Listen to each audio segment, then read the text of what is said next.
¿Tu cadena sigue sonando o desgastándose rápido aunque la lubriques?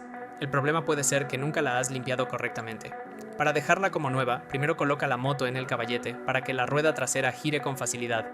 Luego retira el protector de la cadena si tu moto lo tiene, así podrás limpiar todas las zonas donde se acumula la suciedad. Aplica querosene o un limpiador especial para cadenas y frota con un cepillo de cerdas suaves hasta eliminar toda la grasa vieja y el polvo. Después, limpia los restos con un paño seco y verifica que no haya eslabones duros, rodillos dañados o un desgaste excesivo. Una vez que la cadena esté completamente limpia y seca, vuelve a colocar el protector y aplica lubricante por la parte interna mientras haces girar la rueda lentamente. Deja reposar unos minutos para que el lubricante penetre bien antes de salir a manejar. Este mantenimiento no solo alarga la vida de la cadena, también protege la corona y el piñón de un desgaste prematuro. ¿Hace cuánto fue la última vez que limpiaste la cadena de tu moto como se debe? Cuéntamelo en los comentarios y sígueme para aprender más consejos de mecánica de moto.